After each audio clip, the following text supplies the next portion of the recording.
Ce matin, nous allons discuter, nous allons réfléchir autour de la question du choix. Cette question s'est posée suite à la 7e vision de Jean, sa vision par rapport aux 7 églises qui lui ont été envoyées. Et nous allons partager autour de la 7e vision qui concernait plus précisément la 7e église, l'église de Laodicée. L'église de Laodicée s'est trouvée dans une ville, la ville de Laodicée. Où s'est située cette ville? La ville de Laodicée s'est trouvée en Turquie, l'actuelle Turquie. C'est une ancienne ville de l'Asie mineure, proche de la ville de Denizli. Peut-être que vous avez déjà été, comme ça vous pouvez visualiser plus précisément. Donc, à propos de la ville de Laodicée, comme je le disais, la ville de Laodicée, c'était une ancienne ville d'Asie mineure. Déjà, premièrement, que signifiait Laodicée? Laodicée vient du mot grec qui signifiait justice du peuple. Elle se trouvait dans l'ancienne Asie mineure, proche de l'actuelle Denizli. Cette ville a été créée par l'empereur Antioche II. Et ce nom de Laodicée, c'était un nom donné à la gloire de sa femme, qui s'appelait Laodicée, vers le 260, l'an 260 avant Jésus-Christ. Donc, vous pouvez le voir par rapport à la carte. Donc, c'est une ville qui se trouve pas très loin des autres églises, des 6 autres églises, mais pas loin non plus de la mer Égée. Et là aussi, vous pouvez voir par rapport à la Turquie actuelle, où elle s'est située par rapport à la Turquie actuelle. Je pense que l'image n'est pas très très claire, mais elle se trouve pas loin de la ville de Denizli en Turquie. Qu'est-ce qu'on pouvait trouver là-bas? La ville de Laodicée était une ville très très riche, une ville commerçante, une ville bouillonnante, qui avait tellement d'activités, une ville très très très riche. Et cette ville avait une particularité, et de cela découle ce message du 7e jour. Cette ville de Laodicée avait des aqueducs pour ramener de l'eau, donc de la mer, jusque dans la ville. Comme vous pouvez l'observer, ce sont ces aqueducs.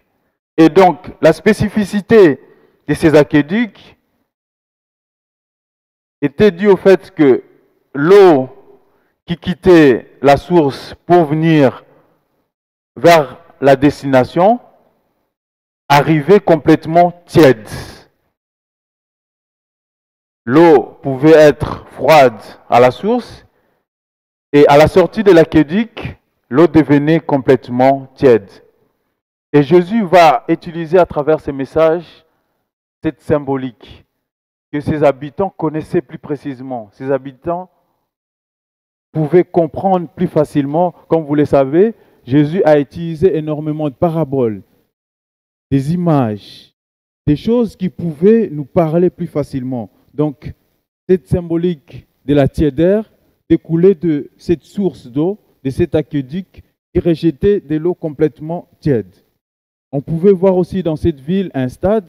Là, nous voyons les vestiges de ces stades. Donc, c'était vraiment une ville très prospère qui avait des stades. Voilà, ça c'est les stades où on pouvait passer des moments d'amusement. Ça, c'est les recherches qui continuent. Il y a présentement encore des recherches, des archéologues qui continuent à faire des recherches car c'était une ville très très très riche. Et donc, vous pouvez aussi voir là-bas une sorte de monument. Ça, c'est ce qu'on appelait la porte éphésienne. C'était les 3 portes qui ont été construites à l'honneur de l'empereur Domitien. Les messages contenus dans la Odyssée. Si vous voulez bien, nous allons relire les messages qui ont été envoyés à Jean. Quel a été le contenu? Écrit à l'ange de l'église de la Odyssée, voici ce que dit Amen, les témoins fidèles et véritables, le commencement de la création de Dieu. Je connais tes œuvres. Je sais que tu n'es ni froid ni bouillant. Puisses-tu être froid ou bouillant? Ainsi, parce que tu es tiède et que tu n'es ni froid ni bouillant, je te vomirai de ma bouche. Parce que tu dis, je suis riche, je me suis enrichi et je n'ai besoin de rien. Et parce que tu ne sais pas que tu es malheureux, misérable, pauvre, aveugle et nu. Je te conseille d'acheter de moi de l'or éprouvé par le feu, afin que tu deviennes riche, et de vêtements blancs, afin que tu sois vêtu, et que la honte de ta nudité ne paraisse pas. Et un collier pour oindre tes yeux, afin que tu voies. Moi, je reprends, et je châtie tout ce que j'aime, et donc du zèle, réponds-toi.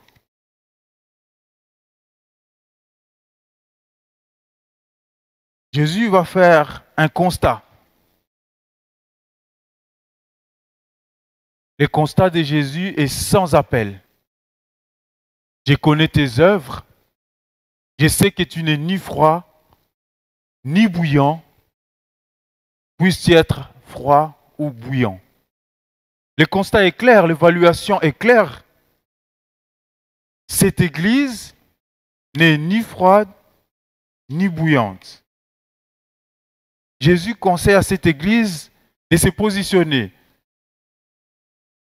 soit d'être froide ou soit d'être bouillant. Cette église avait opté pour l'équilibrisme, une église équilibriste.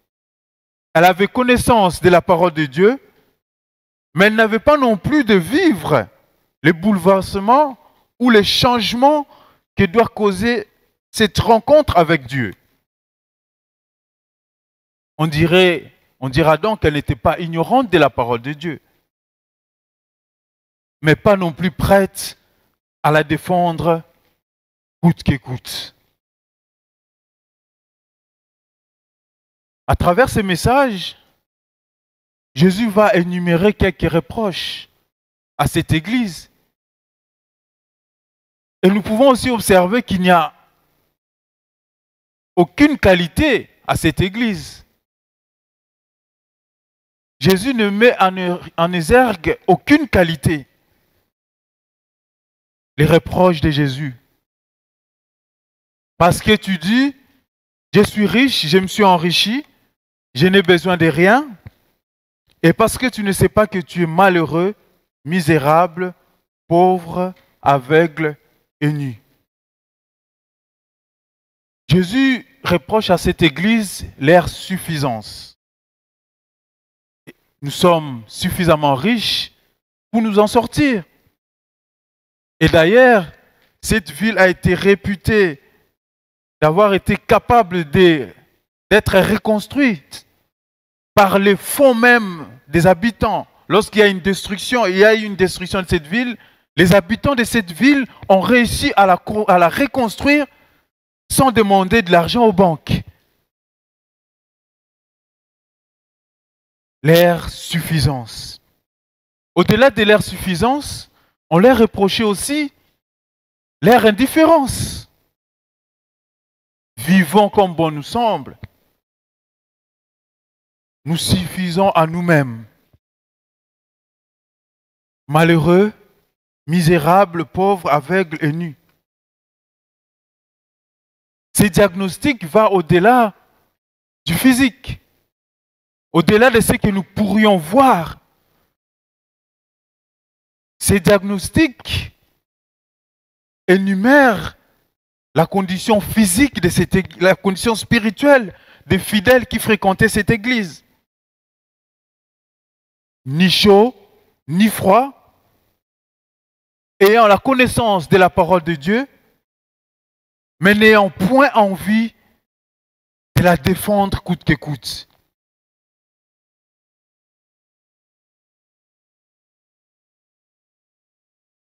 Heureusement que notre Dieu ne s'arrête pas aux reproches. Notre Dieu nous propose irrémédiablement la solution à nos problèmes, la solution à notre condition. Mais il nous laisse libres. Dieu nous a créés libres. Dieu nous donne le choix. Mais il nous montre le bon chemin. Il pouvait s'arrêter aux reproches. Il pouvait se dire qu'il ne pouvait rien faire avec ses fidèles. Il ne pouvait rien faire avec ces gens-là.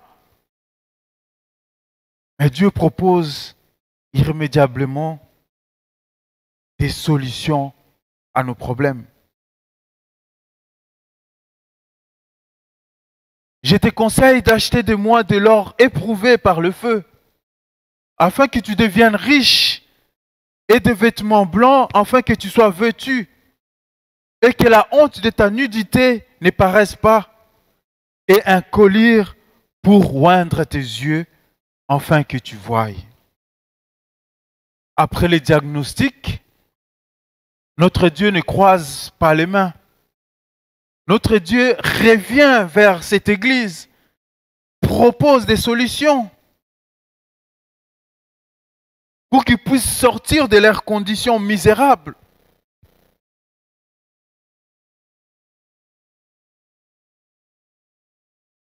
Vous êtes malheureux, misérables et pauvres. Donc moi, Dieu, je te conseille d'acheter de moi de l'or éprouvé.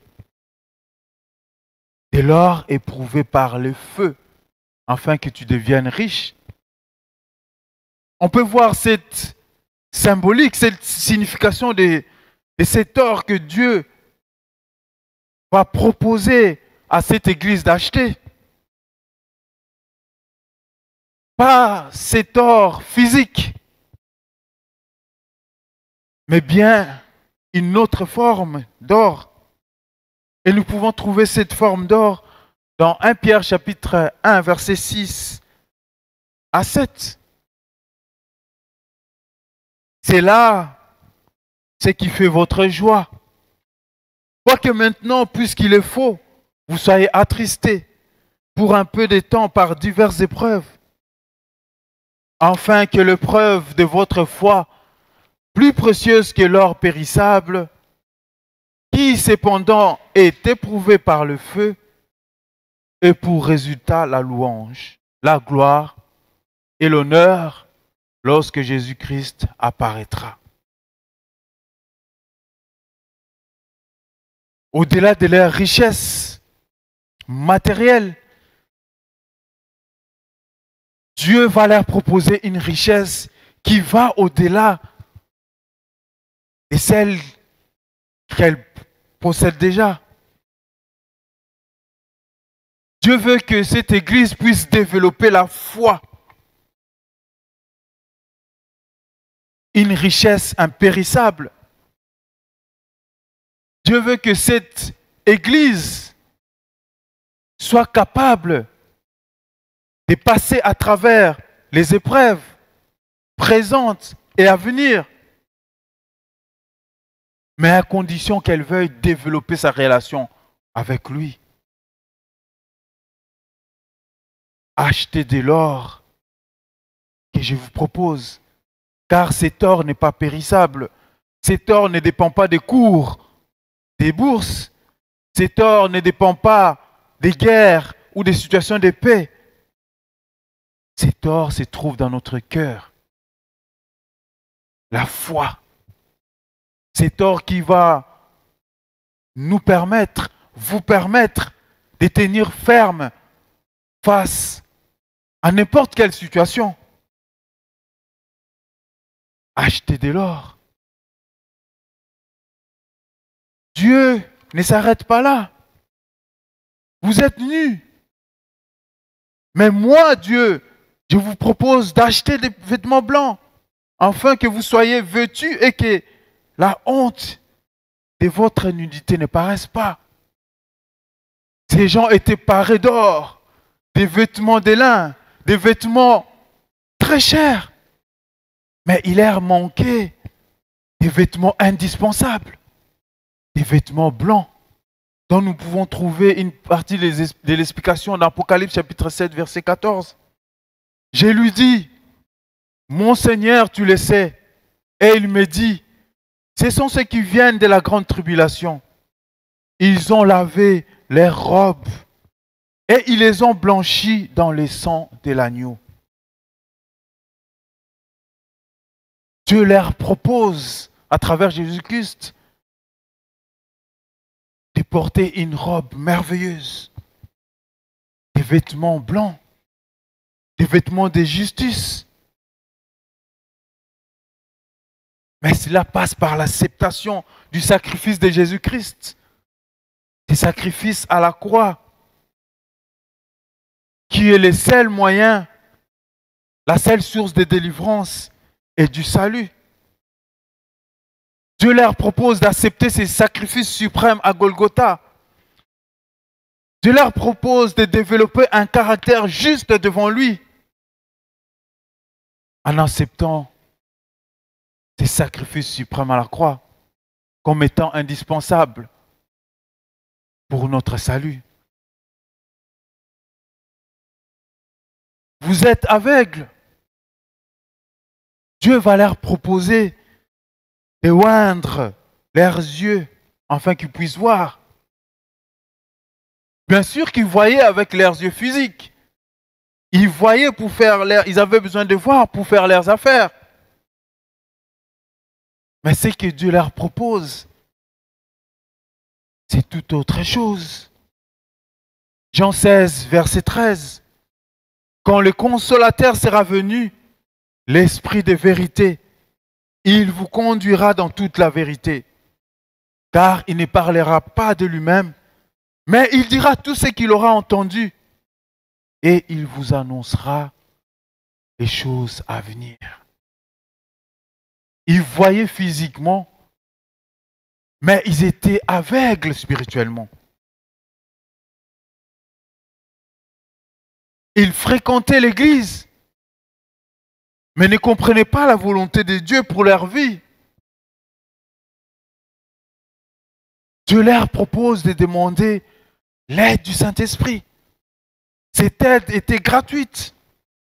Il suffisait qu'ils la demandent afin de comprendre les choses spirituellement, afin de grandir. L'importance du Saint-Esprit. Ils avaient besoin du Saint-Esprit. Ils avaient besoin de comprendre les enjeux présents.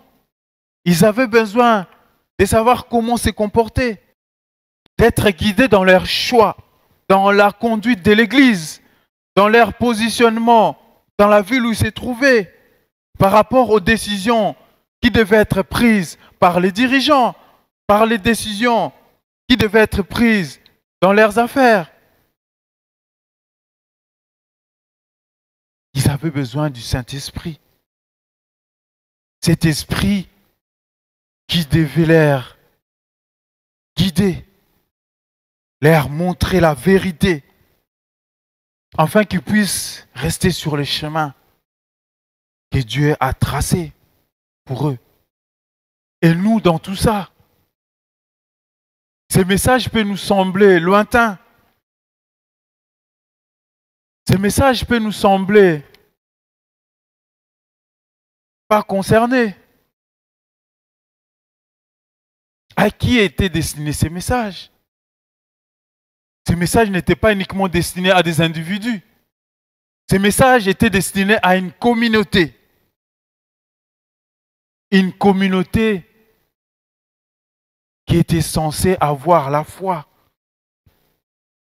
Une communauté qui devait avoir une intimité avec Dieu. Une communauté qui devait faire face à des défis. Une communauté qui devait se positionner. Une communauté qui devait vivre. Dieu ne condamne pas la richesse ici. Dieu ne condamne pas nos ambitions. Dieu ne condamne pas nos occupations. Dieu condamne notre agissement, nos agissements. Est-ce que nos occupations prennent la première place dans nos vies? Est-ce que nos ambitions vont au-delà de nos engagements dans l'Église, de nos engagements dans le fait d'élever nos enfants dans la voie de Dieu?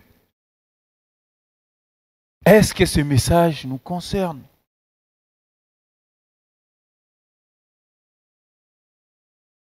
Nous sommes dans un monde où, surtout le monde occidental, où nous sommes richement bénis. Matériellement, nous possédons presque tout actuellement. Nous jetons même des choses. Chez nous, nous avons même des habits, des vêtements, des choses qu'on a achetées mais qu'on n'a portées qu'une seule fois. Nous sommes remplis de richesses matérielles. Nous avons des maisons, nous avons des véhicules. Nous pouvons étudier. Oui, nous pouvons dire que nous sommes riches matériellement. Physiquement aussi. Nous pouvons prendre soin de nous. Nous pouvons acheter des produits bio. Nous pouvons faire des exercices physiques. Nous avons tellement de possibilités pour vivre dans le confort. Nous avons des vêtements. Nous ne pouvons pas dire que nous nous promenons nus. Nous avons la facilité d'acquérir des vêtements. Nous avons la facilité de voir. Nous avons la possibilité d'acheter des lunettes. Nous avons la possibilité même d'être opérés si nous ne voyons pas bien. La science a évolué. Nous pouvons faire les commerces. Nous pouvons travailler. Nous pouvons nous enrichir. Nous pouvons dire que nous sommes dans cette même condition que cette ville de Laodicée, que ces habitants de Laodicée qui vivaient dans le confort.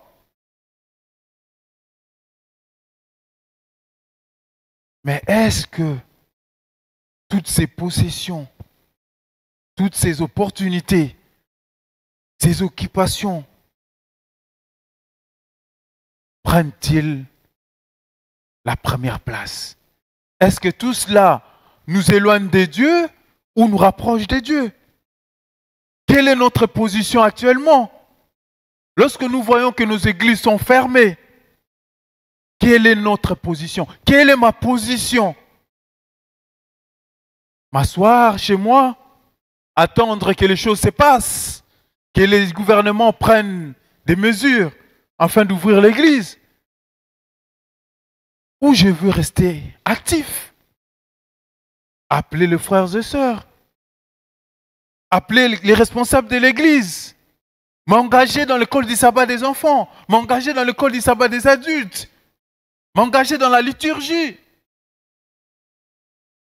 Où je me dis, j'ai tout ce qu'il faut, j'attends que les choses passent, que la situation se calme, et là je pourrai m'engager. Quelle est notre position par rapport à nos collègues? Sommes-nous joyeux? Sommes-nous joyeux dans nos lieux de travail où nous entendons tous les jours Covid, Covid, Covid? Avons-nous une attitude positive? Est-ce que toutes ces personnes-là qui ont perdu l'espoir peuvent voir en nous la présence de Dieu. À travers nos actes, à travers nos comportements. Est-ce que les gens peuvent voir la présence de Jésus en nous?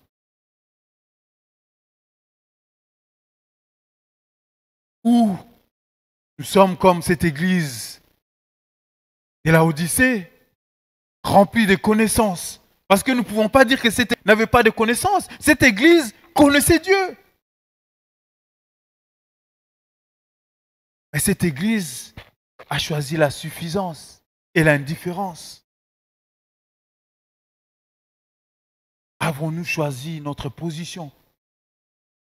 Ou regardons-nous les choses se passer? Quelle est notre vie en dehors de l'église? Quelle est notre vie en dehors de l'église? Les soucis par rapport à l'avenir de nos enfants, par rapport à nos comptes bancaires, nos finances, ont-ils pris l'ascendant sur notre relation, notre intimité avec Dieu? Ah oui. Lorsque nous nous réveillons, pensons-nous à l'éternité? Pensons-nous réellement à l'éternité où nous vivons jour après jour, au flot des humeurs, au flot des informations, au flot de la situation économique? Fixons-nous nos regards vers le retour de Jésus-Christ. Ça, c'est la question qui se pose en nous. Cette réalité est devant nous. Allons-nous rester tièdes, sans position? Ou allons-nous nous s'imposer, s'impliquer? Allons-nous devenir encore plus actifs? Puisque cet or qui est éprouvé, cette foi qui est éprouvée, reste-t-elle active ou elle subit les événements du monde? Nous avons besoin de Dieu. Nous avons besoin de ces remèdes. Cette pluie de l'arrière-saison. Cette œuvre du Saint-Esprit. De même que la rosée et la pluie sont données d'abord pour permettre la germination de la sémence, puis pour mûrir la moisson, le Saint-Esprit est accordé pour mener à bonne fin. D'étape en étape, le processus de la croissance spirituelle. La maturation du grain symbolise l'achèvement de l'œuvre de la grâce de Dieu dans l'âme de tout croyant. Par la puissance du Saint-Esprit, l'image morale de Dieu doit être rendue parfaite dans le caractère. Nous sommes appelés à être transformés complètement à la ressemblance du Christ. La pluie de l'arrière-saison qui mûrit la moisson du monde représente la grâce spirituelle qui prépare l'Église à la venue du Fils de l'homme. Mais à moins que la première pluie ne soit tombée, la sémence demeurera sans vie. La jeune pousse verte ne s'élèvera pas. Si les premières averses n'ont pas accompli leur œuvre, la pluie de l'arrière-saison ne peut amener aucune sémence à la perfection. Implorons-nous chaque jour cette pluie de l'arrière-saison, cette présence du Saint-Esprit dans nos vies? Ou attendons-nous que le mal arrive, que le pire arrive, pour implorer cette présence dans nos vies, afin d'être guidés dans nos choix, afin d'être guidés dans nos positions, nos positionnements? Nous avons besoin de croître jour après jour. Mais cette maturation ne peut venir que dans la présence de notre Seigneur. Une présence active et non une présence inactive. Dieu veut nous aider à se positionner clairement par rapport à sa parole. Dieu veut, à travers son Fils Jésus-Christ et la pluie de l'arrière-saison du Saint-Esprit, nous pousser à agir, à grandir. Et cela passe par l'obéissance. Et surtout, l'obéissance à la fin des temps. Et surtout, en ces temps difficiles, en ces temps de questionnement, en ces temps d'angoisse, je demanderai à notre frère Herman de nous lire quelques conseils de la part de notre sœur Ellen White. Le temps de la fin. Nous vivons au temps de la fin. La succession rapide des signes des temps proclame l'imminence de la venue du Seigneur. Nous sommes à une époque importante et solennelle. L'Esprit de Dieu se retire de la terre, peu à peu, mais sans arrêt. Déjà plaie et jugement frappent les contenteurs de la grâce divine. Calamité sur terre et sur mer, instabilité de l'état social, menaces de guerre, autant de mauvais présages annonçant la proximité d'événements d'une gravité inouïe. Les forces du mal se coalisent et s'accroissent en vue de la crise finale. Des grands changements vont bientôt se produire dans le monde et les événements de la fin se précipiter. Des choses montrent des temps troublés vont fondre sur nous. Les journaux sont remplis d'allusions à un conflit formidable devant se produire à brève échéance. Des cambriolages audacieux arrivent fréquemment. Les grèves sont communes. Les vols et les meurtres se multiplient. Des vies d'hommes et d'enfants sont supprimées par des individus soumis à des esprits démoniaques. Le vice sévit et le mal prévaut sous toutes ses formes. Satan a réussi à pervertir la justice et à remplir les cœurs du désir de réaliser des gains illicites.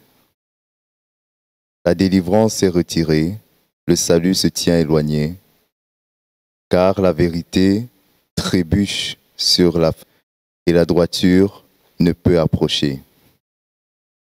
Les grandes villes comptent de multitudes de miséreux, privés presque complètement de nourriture, de vêtements et d'abris. Alors que l'on rencontre dans les mêmes villes des gens qui possèdent plus que le cœur ne peut souhaiter et vivent dans le luxe, dépensant leur argent en maisons richement meublées, et ce qui est pis, dans des gourmandises, des liqueurs, du tabac et d'autres choses tendant à détruire les facultés intellectuelles, à troubler l'esprit et à souiller l'âme. Les cris des foules mourant d'inanition montent jusque vers Dieu, tandis que des hommes amassent des fortunes colossales pour toutes sortes d'oppressions et d'extorsions. Un jour, me trouvant à New York, je considérais des édifices s'élevant, étage sur étage, vers le ciel. Ces immeubles garantis d'incombustible, faisant la gloire de leurs propriétaires et de leur construction et de leurs constructeurs. On avait employé à leur construction les matériaux les plus coûteux sans se demander comment ils pourraient le mieux glorifier le Seigneur. Je me disais, si seulement ceux qui emploient ainsi leur richesse pouvaient se voir comme Dieu le voit. Ils construisent des édifices magnifiques, mais leurs plans et leurs inventions ne sont que folie aux yeux de celui qui règne sur l'univers. Il ne se demande pas comment ils pourraient glorifier Dieu de tout leur cœur et de tout leur esprit. C'est cependant le premier devoir de l'homme, mais ils l'ont perdu de vue. Tandis que s'élevaient ces constructions, leurs propriétaires se réjouissaient orgueilleusement d'avoir assez d'argent pour satisfaire leurs ambitions et exciter la jalousie de leurs voisins. Mais une grande partie de cet argent avait été obtenue de manière injuste, en exploitant le pauvre. Ils oubliaient qu'au ciel, toute transaction, tout acte inique et toute affaire frauduleuse sont enregistrés. Il arrivera que les gens atteignent dans la fraude et l'insolence une limite que Dieu ne leur permettra pas de dépasser. Ils apprendront alors qu'il y a des bornes à la patience de Jéhovah. Puis une autre scène passa devant moi. On donnait l'alarme. Un incendie s'était déclaré. Des hommes regardaient ces immenses édifices supposés à l'abri du feu et disaient: ils sont absolument hors de danger. Mais ces constructions furent consumées comme de la paix, comme de la proie. Les pompes à incendie ne purent empêcher leur construction. Les pompiers n'arrivaient pas à les faire fonctionner. Il m'a été dit, lorsque le jour du Seigneur viendra, si aucun changement ne s'opère dans le cœur de ces orgueilleux et de ces ambitieux, ils constateront que la main autrefois puissante pour sauver est également puissante pour détruire. Aucune force terrestre ne saurait retenir la main divine. Il n'est pas de matériau qui puisse préserver une construction de la ruine lorsque viendra le temps fixé par Dieu pour châtier ceux qui méprisent sa loi et nourrissent une ambition égoïste. Ils sont peu nombreux, même parmi les éducateurs et les hommes d'État, ceux qui comprennent les causes réelles et les conditions actuelles de la société. Les hommes qui tiennent les rênes du pouvoir sont incapables de résoudre les problèmes de la corruption morale, paupérisme et du crime grandissant. C'est en vain qu'ils s'efforcent de donner aux affaires commerciales une base plus sûre. Si l'on voulait accorder plus d'attention à l'enseignement de la parole de Dieu, on trouverait une solution à tous les problèmes. L'Écriture décrit la condition du monde immédiatement avant la seconde venue du Christ. Voici ce qu'il est dit de ceux qui amassent frauduleusement de grandes richesses. Vous avez amassé des trésors dans les derniers jours. Voici le salaire des ouvriers qui ont moissonné vos champs et dont vous les avez frustrés. Crient, et les cris des moissonneurs sont parvenus jusqu'aux oreilles du Seigneur des armées. Vous avez vécu sur la terre dans la volupté et dans les délices. Vous avez rassasié vos cœurs au jour du carnage. Vous avez condamné, vous avez tué le juste. Qui ne vous a pas résisté? Mais qui s'occupe des avertissements que nous donnent les signes des temps succédant si rapidement? Quelles impressions font-ils sur les mondains? Quels changements voit-on dans leur attitude? Pas davantage qu'on ne vit au temps de Noé. Absorbés par les affaires et plaisirs, les antédiluviens ne se doutèrent de rien jusqu'à ce que le déluge vienne et les emporta tous. Des avertissements venus du ciel leur avaient été adressés, mais ils refusèrent d'écouter. De même aujourd'hui, le monde ne prête aucune attention aux avertissements divins et se précipite vers la ruine éternelle. Un esprit belliqueux anime le monde. La prophétie du chapitre 11 de Daniel est presque tout accomplie. Voici se produiront les scènes de désastre décrites dans les prophéties. Voici, l'Éternel dévaste le pays et le rend désert. Il en bouleverse la face et en disperse les habitants. Car il transgressait les lois, violait les ordonnances et rompait l'alliance éternelle. C'est pourquoi la malédiction dévore le pays et ses habitants portent la peine de leurs crimes. La joie des tambourins a cessé, la gaieté bruyante a pris fin, la joie de la harpe a cessé. Ah, quel jour! Le jour de l'Éternel est proche. Il vient comme un ravage du Tout-Puissant. Les semences ont séché sous les mottes, les greniers sont vides, les magasins sont en ruine, car il n'y a pas de blé. Comme les bêtes gémissent, les troupeaux de bœufs sont consternés parce qu'ils sont sans pâturage.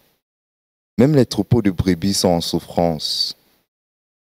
La vigne est confuse, le figuier languissant, le grenadier, le palmier, le pommier, tous les arbres des champs sont flétris. La joie a cessé parmi les fils de l'homme. Je regarde la terre, et voici, elle est informe et vide. Les cieux et leur lumière a disparu. Je regarde les montagnes, et voici, elles sont ébranlées. Et toutes les collines chancellent. Je regarde, et voici, le Carmel est un désert, et toutes ses villes sont détruites. Malheur, car ce jour est grand. Il n'y en a point eu de semblable. C'est un temps d'angoisse pour Jacob, mais il en sera délivré. Mais tout le monde ne s'associe pas à l'ennemi pour lutter contre Dieu. Tous n'ont pas abandonné le bon chemin. Un petit nombre est resté fidèle au Seigneur, car Jean écrit: c'est ici la persévérance des saints qui gardent les commandements de Dieu et la foi de Jésus. Bientôt une bataille furieuse s'engagera entre ceux qui servent Dieu et ceux qui lui sont infidèles. Bientôt tout sera ébranlé, afin que ce qui est fort subsiste. Satan étudie la Bible avec soin. Il s'efforce de contrecarrer partout l'œuvre que le Seigneur accomplit sur la terre. Sachant qu'il ne lui reste que peu de temps, il ne peut se faire une idée de la situation du peuple de Dieu des derniers jours, lorsque se manifestera la gloire céleste et que les persécutions du passé se renouvelleront. Celui-ci marchera à la lumière émanant du trône de Dieu. Par l'intermédiaire des anges, des communications constantes seront établies entre le ciel et la terre. Satan, de son côté, entouré de mauvais anges, se faisant passer pour Dieu, fera toutes sortes de miracles afin de séduire, s'il était possible, même les élus. Les miracles ne sauraient affermir le peuple de Dieu, car Satan contrefera ces miracles. En cette dure épreuve, les croyants trouveront leur force dans le signe mentionné par le Seigneur, dans Exode 31, versets 12 à 18. Il faudra qu'ils s'appuient sur ces paroles d'un intérêt vital. Il est écrit, c'est le seul fondement solide. Ceux qui auront violé leur alliance avec le Seigneur seront alors sans Dieu et sans espérance. Les adorateurs de Dieu se distingueront particulièrement par le respect pour le 4e commandement. En effet, celui-ci est le signe de la puissance créatrice de Dieu et la preuve qu'il y a droit à la vénération et aux hommages de l'homme. Les méchants se feront reconnaître par leurs efforts en vue de renverser le mémorial du Créateur pour élever à sa place l'institution romaine. À l'issue du conflit, toute la chrétienté sera divisée en 2 grandes classes. L'une qui gardera le commandement de Dieu et la foi de Jésus, l'autre qui adorera la bête et son image recevra sa marque.